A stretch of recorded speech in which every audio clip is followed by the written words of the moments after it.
Hello, and welcome to Staying the Course. This is a conversation that is empowered by Christ for the Nations Ministries, and I am your host, I'm Vitali Muvunyi. Today I'm with the co-host, Mr. Ta. How are you doing today? I'm doing amazing. How are you? I'm doing very, very fine. Yeah, I'm very blessed to be here. I'm very blessed to be here, actually. Yeah, and I can't wait to see where this conversation goes. Yeah? Yeah. Okay. I don't know if I share the curiosity, but I probably have more. Yeah. So most of you might not know that yesterday, 16th of May, was an International Day of a Boy Child. I learned that today when I was discussing with some people, and I told them how I had an amazing day yesterday. They told me, is there a day like that? And what do they celebrate about boyhood? So that's what we're going to be discussing today. And we are with two guests from Julian Boys Foundation, who are going to be sharing with us more about the foundation and about masculinity and about what they do and how they celebrated yesterday's they celebrated the celebration, I don't know, how they celebrated the day. Yeah, I'm with Julian. Martha, welcome back. Thank you. It's Thank you been for having a me minute. back. Yes, thank you. How are you doing? I'm good. I'm grateful to God. Glory to him. Yeah. I'm also with a gentleman here. He's just been telling us that it's his first time. So I hope you give him a big welcome. Mr. Tushawe. Yes. You're welcome. Thank you very much. Thank you for having me. How have you been? Well, I'm well. Been up and down for the past week, but we're very grateful. So yeah. You're very much welcome. So, on International Day of Boy Child, and yesterday was celebrated, I had a chance to pass by and saw a lot of amazing things. And I am told, that it wasn't the first time that you celebrated a day like that. So if you could help our viewers have a feel of what happens on that day and why that day is important. Thank you. Also, thank you for coming. Yesterday, I invited you, and last minute, I didn't know you would show up. Even if it was for a short time, thank you. Thank you so much. I appreciate that. International Boy Child Day, actually, I didn't know it until one day I'm making noise on social media about boys and all. And then someone texts me and is like, by the way, tomorrow is International Boy Child Day. What are you doing about it? I'm like, ish, there's a day. I got to know that in 2023, that there's a day. I immediately asked, so wait, what do we do? And then from that time, from 2023 up to this time, we've been celebrating the day. We celebrate differently. So, first of all, I want to clarify that International Boy Child Day is not only for the boys from underprivileged background or communities, because those are the ones we celebrate, and we are the first people to celebrate International Boy Child Day in Rwanda. We go to the less privileged communities, and then people think, okay, it's for those. No, it's for all boys in the world, as long as they're a male child. This day was to celebrate them. What do we celebrate, or why should we celebrate the boy child? I talked about this the last time I was here, that the boy child is the man of tomorrow. Is the man many years later. So is the father many years later.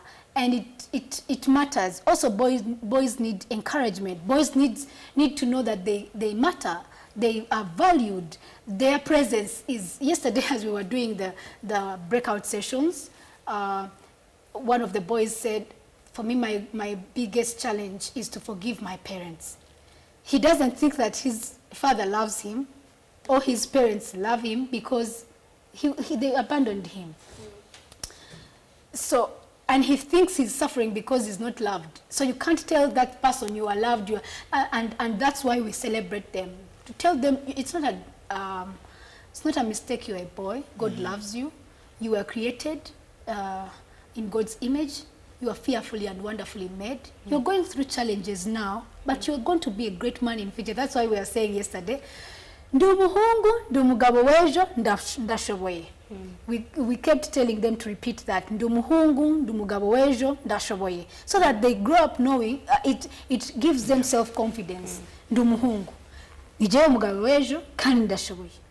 I'm able to become a leader, I'm able to become a great person, a leader, a father. I'm able to be valuable to the community, to my family, to, you know, to become someone great in the future. And I think when boys receive this, you could tell they are so shocked that the strangers have come to celebrate them. Like, yeah, and that's why we exist. Yeah. Yeah, that's why we exist. Some time back, I was talking to some friends of mine.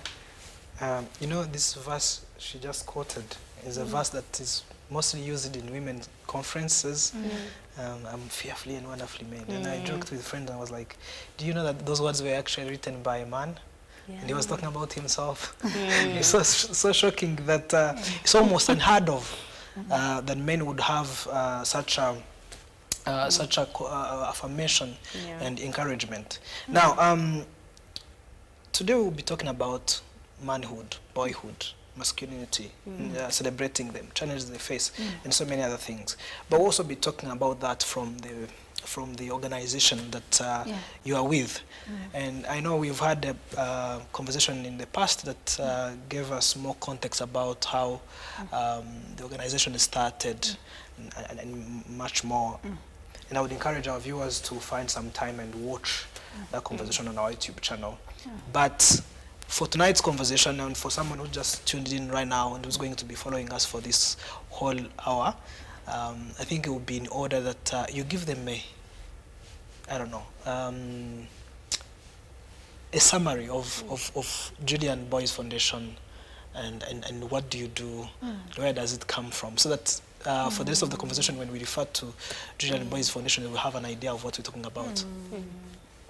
Yes.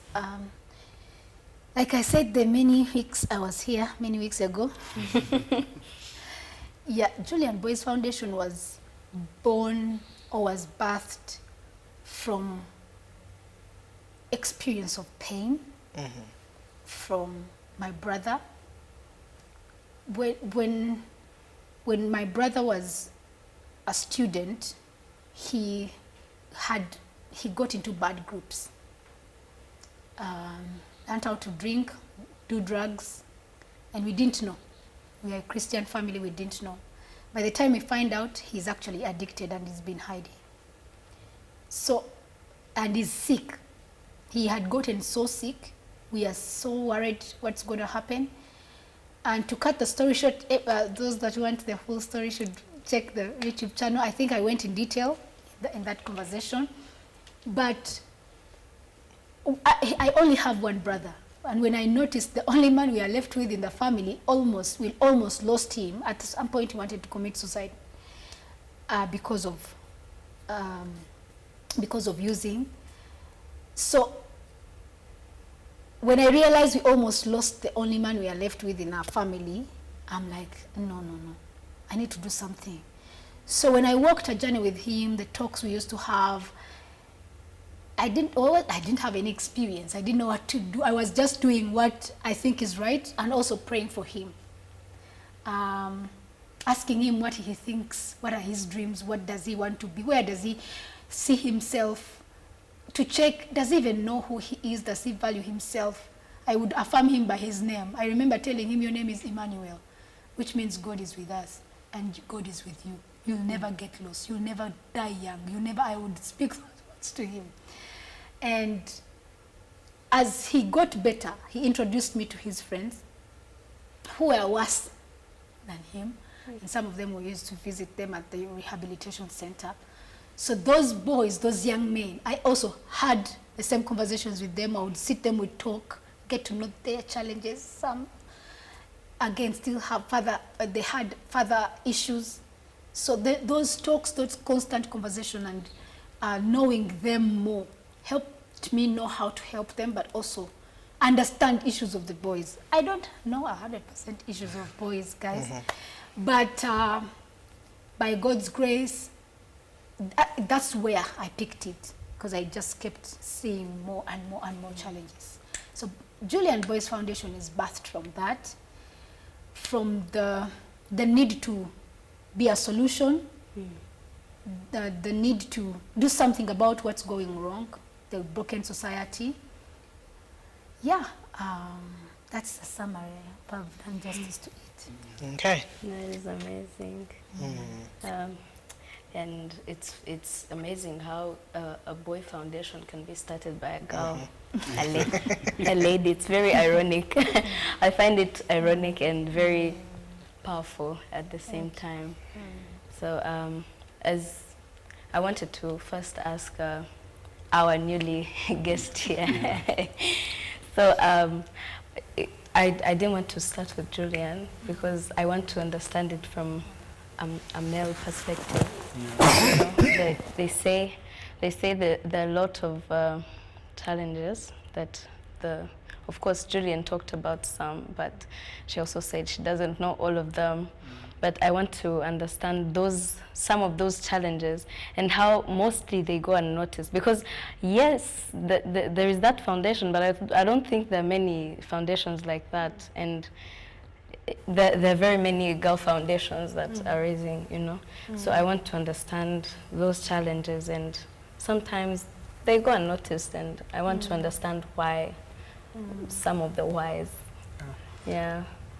Well, there are usually questions that you get and you're like, there is no right sort of articulate answer to give with this, but I guess like any human, there are problems that come with life.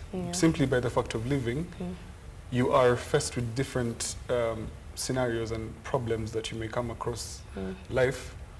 The question is usually if you can handle them or not. Yes. And if you have the right support system around you to be able to handle that.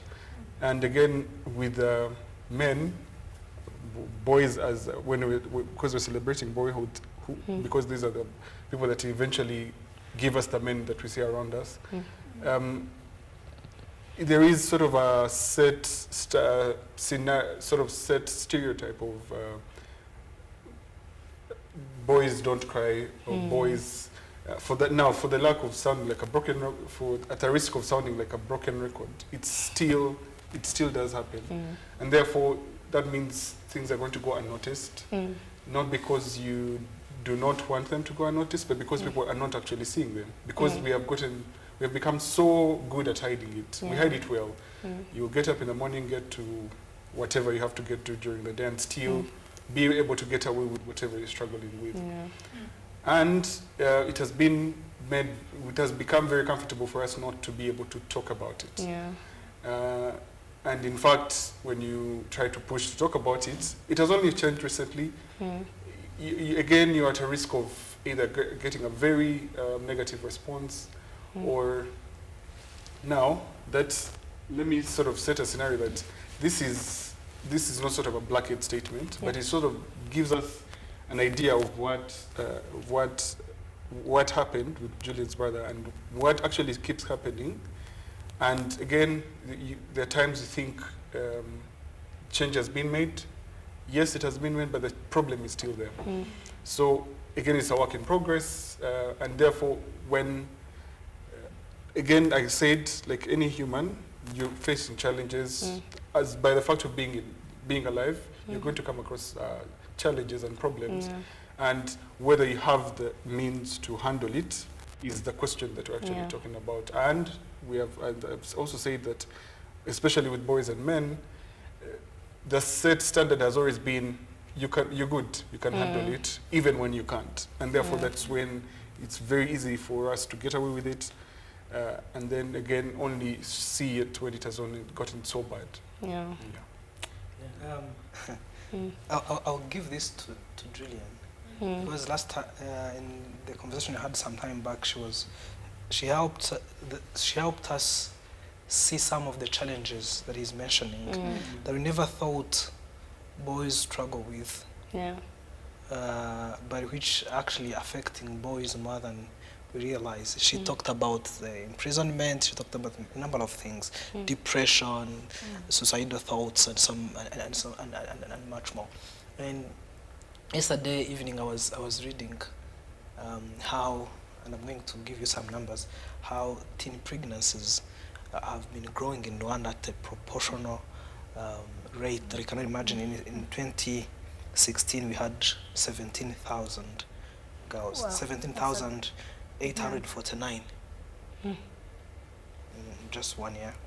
And it moved from 17,000 to 19,000 in 2018, and jumped from 19,000 to 23,544 in 2019.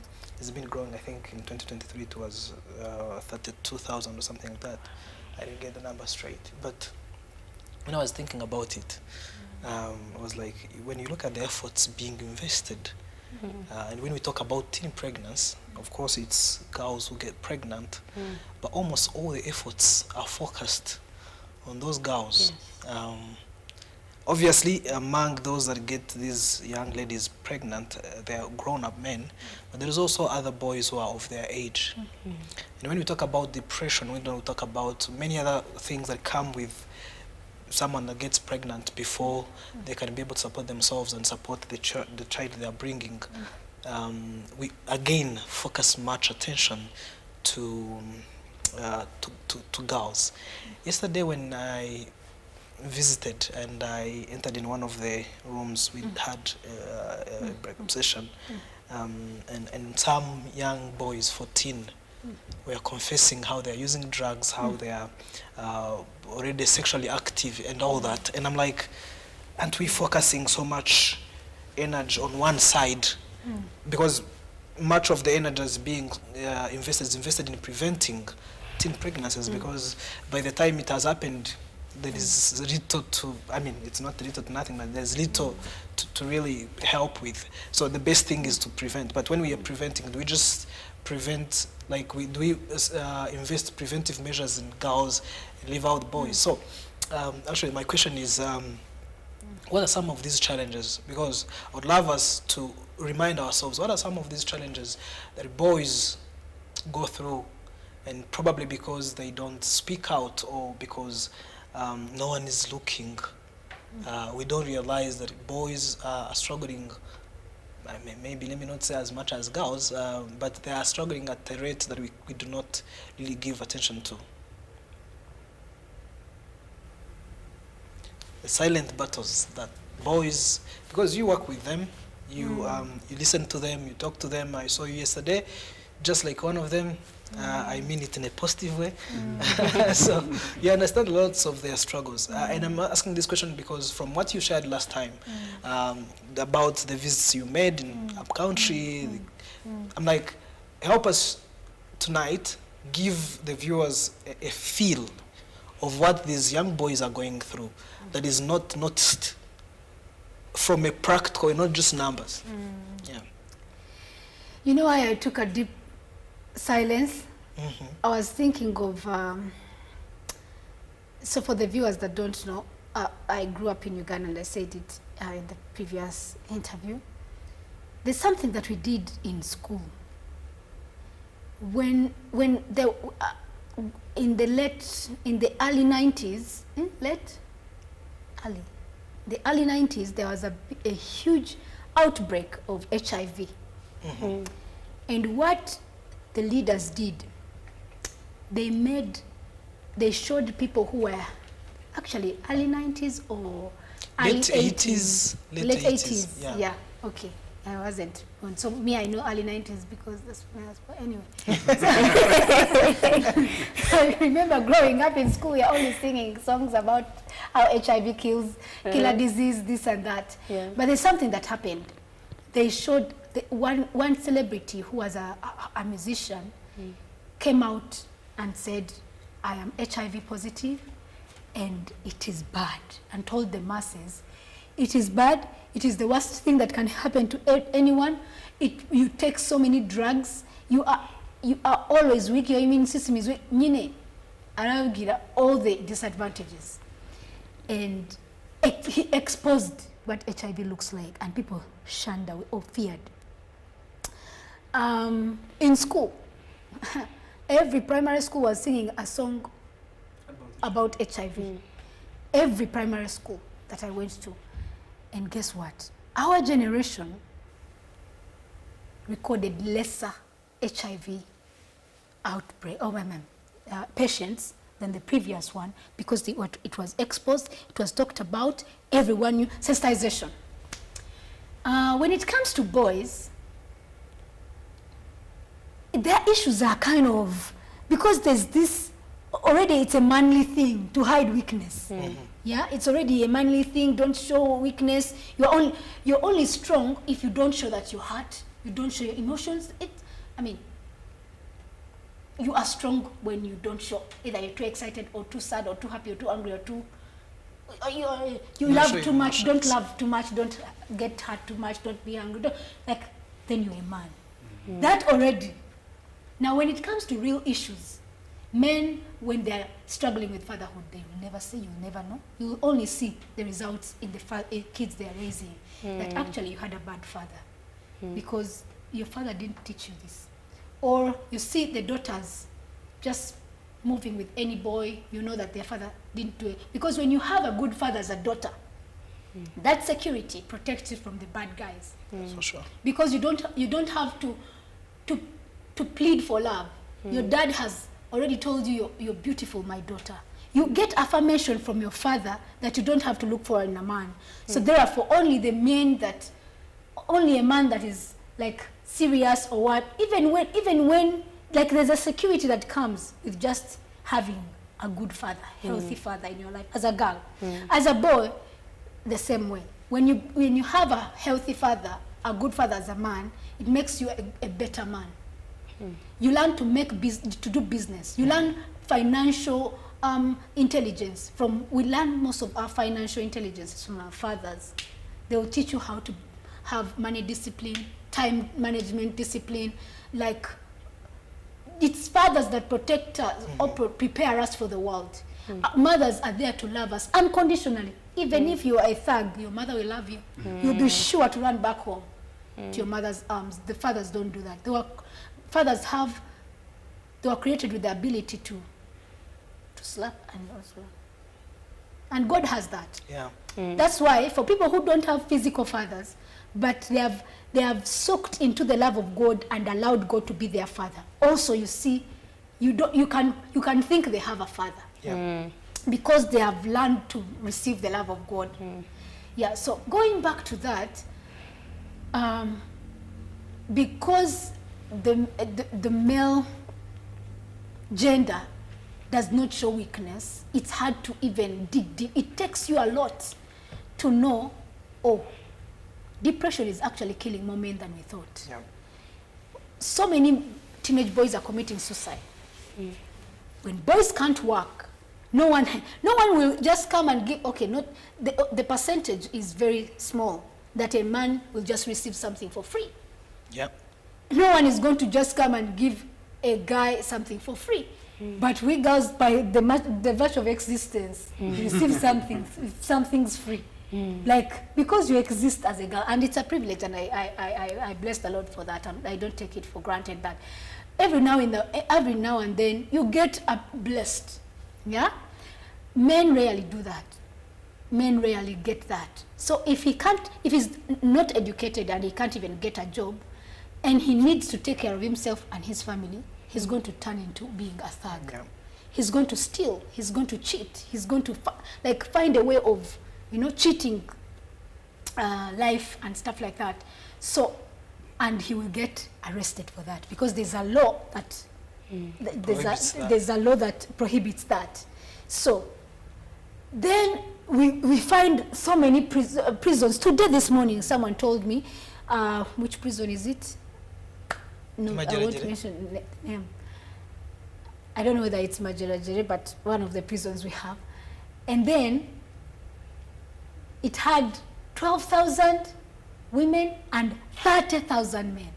The difference is crazy.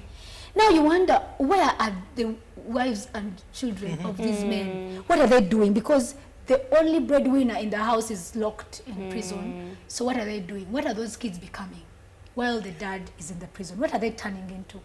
Aren't they the ones jumping into our houses at night? So you see, it then becomes a national security matter. So what that means, any issue that affects the boy child affects the nation. affects, even keeping them in prison. The budget goes up because they have to be fed. Yep. The children, where you came, some of them have been retained in the children's retention facility. It's not prison, it's retention, but they go there because they have been found doing, crimes. They enjoy it there because then they eat. When they come here outside, then they have to struggle to get what to eat. What? Yeah, they change and become better kids when they are retained. When they come out, they're like, no, uzima tusubira hand.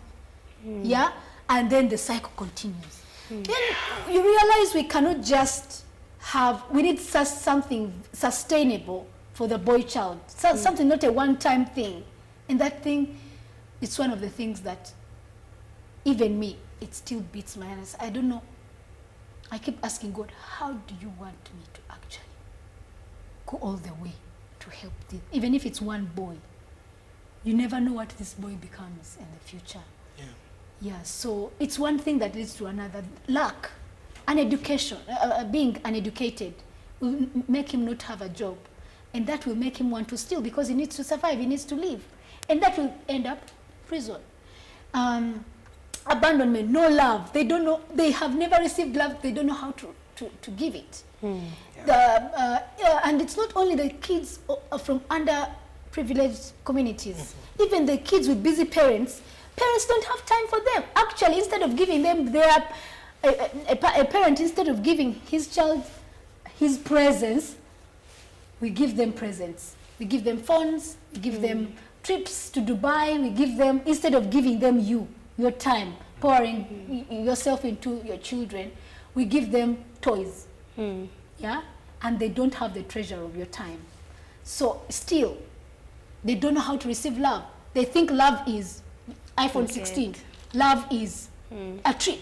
Love is just buying toys, and when they grow up, that's the only love they know how to give. They don't know the love that gives you time. They don't know the love that gives you, teaches you a skill. They don't know because they come from busy parents. And that boy will grow up and marry someone's daughter. And they'll just say, you want a diamond ring, the most expensive ring? Yeah, because that's all they know. Yeah. You need the best car? Yeah, because that's all they know. Their parents gave them gifts to show them love. Then they're giving gifts, but they're not giving time, quality time, presence. Yeah, and those things, when someone doesn't receive love, they don't know how to give. Indeed. I don't even know whether I have answered your question. You did. You actually answered the following question I had in mind. I was going to ask you about the impact the parents and the guardians have on the boy child, but you basically gave us a picture. But I could also ask, there is this statement you kept on saying about building boys and shaping their futures, So I wanted you to enlighten how that is, that works in the Julian Boys Foundation. I want to pass it on to Yeah? He can do it better. Please. I think it's a slogan. Is it a slogan? Please give us. Yeah. it's a theme. But it's a theme that keeps on and it changes with the year. You can actually combine it with another one I saw of My Responsibility. My Life's My Responsibility. Which was actually last year's okay. theme. So you change every year has a theme. Oh, nice, nice. Now, actually, if I will, sort of coming from the question that was posed to Julian, I think one of the biggest problems is stems from identity, identity, and then expectations, especially on the boy child and men eventually, because then that informs the decisions you take, that informs the work you choose to do, that informs the decisions you make. Is it either I will sort of take a smaller cut from a business deal than a bigger cut because I have integrity, or winner takes it all sort of attitude. So actually the biggest problems again from experience and from what I've learned from the boys is when you do not have an identity, you will go with any wind that comes along. because you don't have the foundation of that identity. So when you have a steady family and you have a structured family that pushes you, gives you realistic expectations of what life should look like for you and what is expected of you, then you're able to navigate through life. As I said, by the virtue of being alive, you're going to come across problems here and there. But then the only determinant is whether you can handle it or not. So again, the problems now will come in because you do not have the foundation to sort of take on whatever life is throwing at you. And therefore, you will now, the decisions that come after that are going to be because you ask them about the decisions they make, and indeed at times they can't tell you exactly why, or if they were given a chance, would they take the same exact decision in that same circumstance. So I felt like we had to sort of touch that identity is actually across the board, not just the boy child.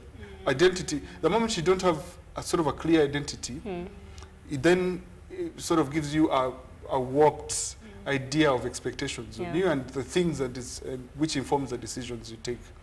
So when it comes to mentorship, now that is seeking to directly sort of approach the issue of the identity crisis that comes with, again, usually because how you've grown up, you have not had the support, you have not had the sort of the technical and necessary skills for you to have that clear identity. So with mentorship, we still are trying to create a program where the boys under the foundation are able to access mentorship from reputable men that actually let me sort of scratch reputable men because it will sort of give it a wrong connotation, but men that have proved to us that you can actually walk through this thing we call life, and still get out of the other end. Or at least before you get out of the other end, you're sort of having a clear trajectory. So mentorship is seeking to give them sort of a guideline of one, identity. As a man, as you stand as a man, as a person who, as a man who has Christ, Jesus as their Lord and Savior, what is your contribution to this life? What is your contribution to your community? What is your contribution to your family?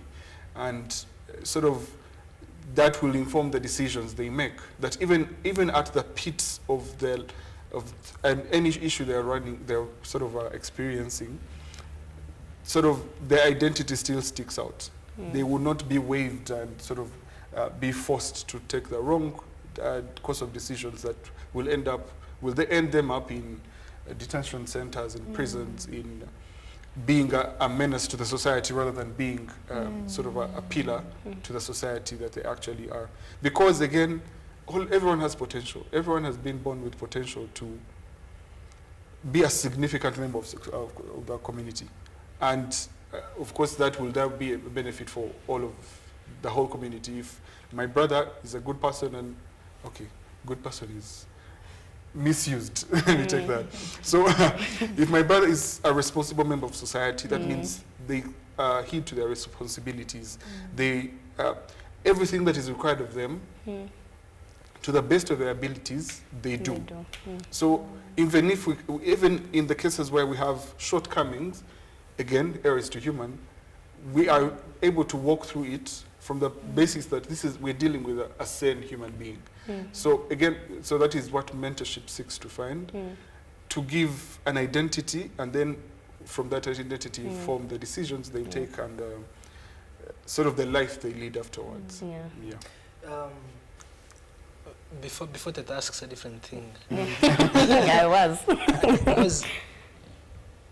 I would love to, I'm super curious about those specific small memorable statements that you use. The themes. My life, my responsibility. What are you trying to tell the public? What are you trying to tell those boys when you coin those statements? Yes, so again, now, it is important to say that I only joined the foundation just last year, and I was very intent on making sure Julian had sort of given me the vision and and how the vision came to life, and why the vision had come to her. So with that, we again, like we said, responsibilities and expectations and all of that. especially with men, before you even get to a family, even as an individual, there is an expectation to have your life Together. for the lack of a better word, figured out. Figured out. So with all of that, it again gives that sets a level of pressure on the boy to have at some level, at some age, to have sort of made up their mind on what they want to do, what they want to be, where they want to be, and how everything should look like for them. So we understand that responsibility, and I personally understand, I think you would too, that as you grow up, you have the dreams, but then you sort of feel the task to know how you're going to get to those dreams. So when we come when coming up with the themes, we sort of alleviating that vagueness with this life. That what should life look like, or what should I do first, and then what next? So these themes help sort of set a pace for them. I mean, because they're annually, so the themes help set a pace, and usually they're inspired by what we have seen with the boys in that particular time, or even what is sort of being going around in the country, or even across the borders. That then sort of gives them, if it is an issue that we are sort of ticking off, not even ticking off necessarily, maybe approaching to sort of change and make sure there is some movement on that end that should help. For instance, last year was My Life, My Responsibility, because now again we can't do away with entirely the pressure, because again I think the pressure is good for most of us. So when we say, for instance, last year when we said My Life, My Responsibility, it seeks to inform them that this is your life, and therefore at some level, in fact at a significant level, you are in charge of what is happening in your life. We cannot do away with what is happening around you and what is happening to you, but your decisions and your attitude towards whatever is going on around you is entirely on your plate to take that decision. Now the only problem, if we expect you to make those decisions without the right tools or the right people around you to help you make those decisions. So just to sort of cut it short, the themes are simply trying to create clarity with either an issue we're thinking of, or decisions, or a trend we're seeing, and we're seeking for the boys to sort of have a straight mind on it. Yesterday when you helped those young men repeat the, should I call them slogans? Ndi umugabo ndashoboye. Ndi umugabo w'ejo ndashoboye. And then they repeat that so many times. Obviously there is a lot of psychology research that shows that these things that you repeat, they kind of become part of you. But also, I guess probably it happens to you sometimes, I don't know. But sometimes when your mind is going blank, maybe you've been tired and you're shifting from one task to another, there's a way that your mind goes blank and you sort of start whistling or something like that. Sometimes when it happens to me, I remember, like a song comes in my head. I remember when we were kids and we used to sing this Komuniki, another song, ivuga ngo tuzarwubaka abana b'Abanyarwanda.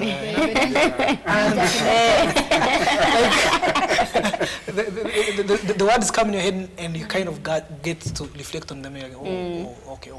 Yeah. So yesterday when you were asking the young men to repeat that, I was like, okay. So at some point when their mind goes blank, some of them will be like, hey, ndo muhungu, and that's okay. Ndazaho kuba umugabo w'ejo, ndashoboye. And this is what I mean. So when I was telling you that one of the things that really touched me was to see young men for the first time in a setting where you bring young men together and you affirm them. It's not common. I've never seen it before. I don't know if you guys have seen it. Maybe in a group where there is men and women, maybe church leaders will be like, repeat after me. That's okay. But seeing just young men of that age being affirmed was an amazing thing. So let me ask Miss Julian. This is what Julian Boys Foundation is doing. And we are talking about numbers of boys who get these young ladies pregnant. We're talking about number of boys who are in prison, number of boys who are in rehabilitation. I mean, in rehabilitation centers. We didn't mention that, but it's also a very, very huge number, because the number of, if you were to compare the ratio of boys to girls who are in drugs and who are in rehabilitation center, you find the number of boys to be very, very high, and the number is just too big. Right? And Julian Foundation maybe will help about, I don't know, 200 kids a year or something like that. And I think there's a need for more. Yeah. And I don't know where that more should come from. Is it just, I mean, we have a privilege to sit on the cameras and talk to the whole nation. This TV goes as, I mean, in every corner, in every district, in every everywhere that they can access electricity and have a TV, they are able to watch us. And I wanted to hear you as somebody who's been part of this, who's been not only advocating it, but also participating in it. What do you think? Because I am assuming that some people, first of all, don't realize that boys are struggling. Or even when they realize, they're like, I have so much that's going on with my life. I don't have enough time for my boys and for my, or I don't have enough time for my, I don't know, members of my church, and so on and so forth. Would I be able to add anything else? Is it that difficult to help boys? Is that what is preventing us from investing more time, more money, more everything into it? What can we do? Now that we hear all these things, now that we hear how not disguised, but unclear identity in boys pushes them to go to all kinds of things. What can someone watching us, I mean, from organizations, individuals, what can we do? Where do we start? What do we do? Thank you so much. We start with ourselves. We start with the boys we have in our families, the brothers we have, the nephews, the nieces. The nearest boy to you is where you start from. Correct them. Sometimes people say, no, he's a boy, he will manage. He's a boy, he can. And then also boys grow up thinking, it's okay, I can't cook, I can't clean myself, I can't dress the way I want. I remember when we were growing up, they used to tell us, hey, you can't dress like this, you can't do this, you don't sit like this, you're a girl, you eat like this, you don't open your mouth. And no one tells boys to do those things. And then you go, and the boy is moving, the pantalon, you can see the inner garment, and it's okay because they are boys, their chests are out, it's okay because they are boys. When boys get away with so much, why wouldn't they use strong drugs? And mind you, they are fellow boys who grew up from poorly raised, poor families, and I mean poor, I don't even mean money, I mean mutual. They tell them, no, what makes you a man is take hard things. Hard guy. Hard guy take hard liquor. Hard guy take the strong, that's what makes you the guy, hard guy. And before you know it, it's deteriorating their health, it's deteriorating. So I think we should just continue talking about these things. When we talked about gender-based violence, we saw a change. When we talked about teenage pregnancies in girls, we've seen a change. Girls now are more educated than boys. The ratio of girls' education is higher than boys because every panel talked about it. Every parliament sitting talked about it. Every school. So let's talk about them. Let's talk about the challenges. Let's expose them. But also let's be discerning. Boys might not come and tell you, I'm broke. A boy that tells you I'm broke, is indeed. But you can tell they're broke. You can see an unshaved young man and you're like, this guy is going through it. The shirt is torn, the collar is whatever. There's something. And then find how to help them. I'm one of those people who don't give boys money, cash, but I give you something to do and I pay you for it and you feel like your work is valued. Yeah. Then I believe I'm training you to work for something. So by God's grace, God has put me in a place where I can actually give someone a job. So when I see someone struggling, even if it's washing cars, even if it's slashing, but pay them for their energy, for their time, And then they will feel like, yeah, I'm working, I'm doing something with my life, and I'm adding value somewhere. Yeah. So don't wait for them to say. Reach out, correct them. I mean, there's a lot we can do, but also let's raise boys with that mindset of, mugabo wesho. He's going to become a father. What kind of father is he going to be? He will one day go and take someone's daughter as a wife. What kind of husband am I preparing my son to be? I say what kind of, and it goes the other way around. What kind of wife am I preparing my daughter to be? Is it the wife that is a man in the house? Because also the over-empowerment has also caused women to turn into men. So the balance of life, the balancing of, I am raising daughters and sons, and I have to customize parenthood. This is what is to the girl, and this is what to the boy, but together I'm raising a generation. Wherever they go, they'll be fine. You don't have to give them money. Hey, guys, you don't have to give, anyone watching, you don't have to give a child too much money, gadgets. Just give them time. Invest in them, teach them values, teach them skills, teach them how to survive without you, and they will never suffer. Wow. Yeah. Wow. That is amazing. Teach them how to live without the parents. I have probably one or two questions that I can combine. As a male, I wanted to ask you to, because I think there's a lot that has been spoken towards the society, but I wanted you to give probably a specific message to the boy child or the male, that the male in general, and probably a message to your younger self. His young self? Yeah. Message to me. Interesting.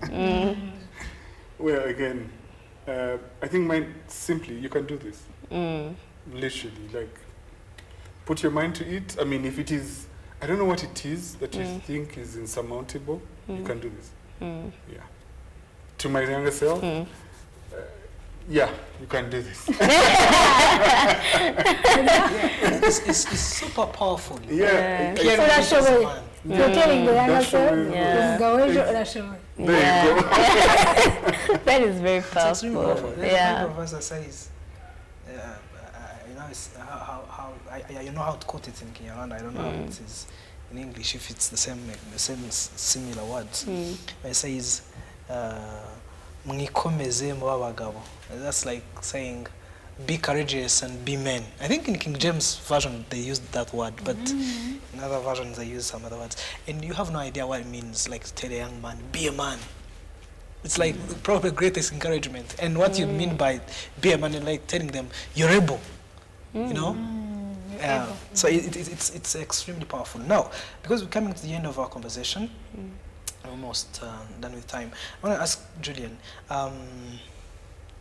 someone might not be able to start a foundation like you did, and might not know one single other organization that is helping boys, you know? Or they might have heard about Julian Boys Foundation and they would love to get involved or to kind of provide any kind of support, probably be part of the mentors or people who come to visit and just chat with kids, probably support financially or probably pray for you. How do we do it? How do we reach you?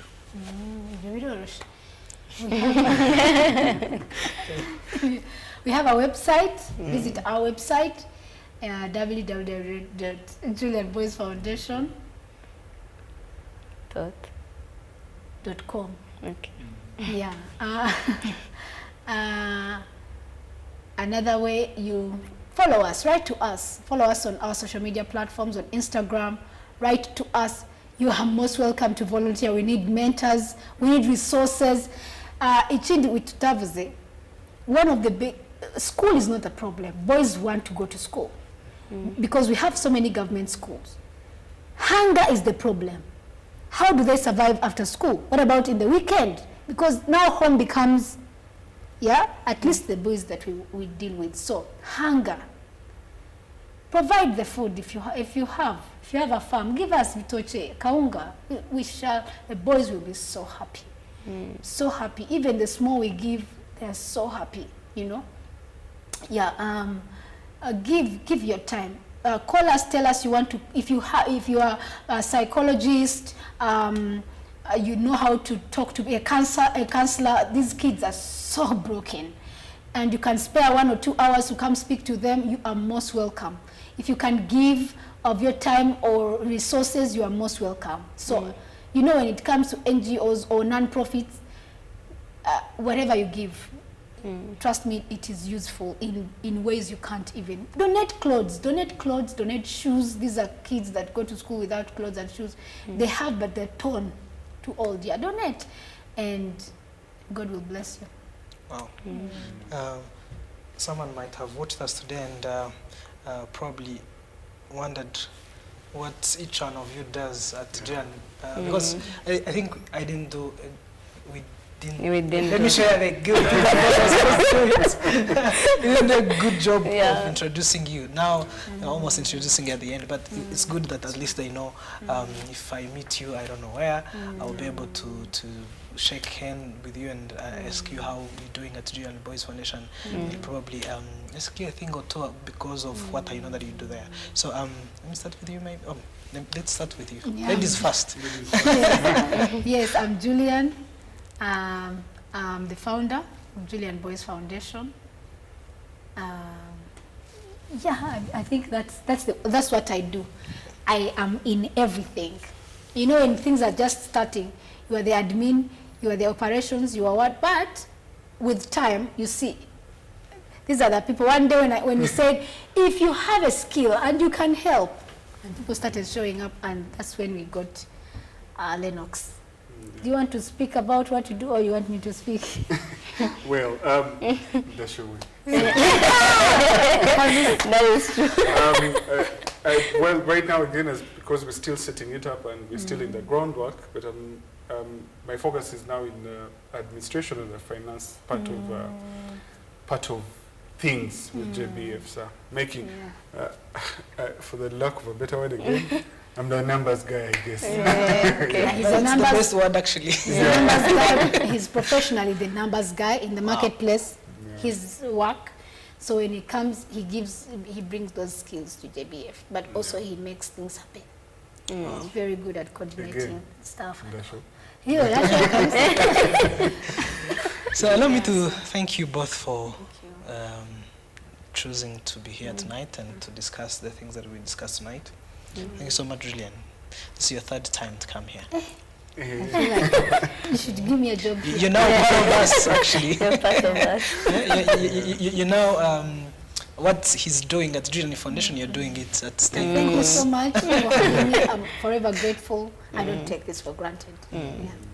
Yeah, and Mr. Tushabe. Yes. It's a joy for me to meet you. I had probably chatted or talked to you on call, and we didn't get to see each other. Yesterday. We didn't meet yesterday. Yeah, so it's a joy for me to have you in our conversation, and thank you for sharing so much wisdom in very few words. Thank you so much. Summarizes everything. A typical man. Yeah. Thank you so very much also for doing an amazing job that you always do. Thank you so much. And to our viewers, we want to thank you so very much for always tuning in to watch us, for always sharing your feedback on our channels. This is Staying the Course. It's a conversation that is empowered by Christ for the Nations Ministries. And the name of the conversation is actually taken from the name of a book that is called also Staying the Course, which has been written by Dr. Norman Paul Dzaya, who happens to be the leader of Christ for the Nations Ministries. And you can get this book in any of the bookshops in Kigali. You can also get it on Amazon. And if you're in Rwanda and you don't want to go to any bookshop and you want to buy it online, you can also find it at vitalreadings.com, which is the publishing house that publishes this book. And particularly to boys and men, we want to wish you great time of understanding yourselves, of affirming yourselves, of knowing that God created you for a particular purpose, and you are very much needed in this world. If as men we are able to fulfill the purpose that God has created us for, it does not only help us as men to feel satisfied and fulfilled, but also creates so many opportunities and so many advantages for women, and the entire world benefits. So we want to encourage you that whatever you're doing that is positive, please keep it up, because you're contributing to making this planet better than you found it, and probably better than you will leave it. So keep it up. Wishing you all of you a great evening and a great week ahead. May God bless you.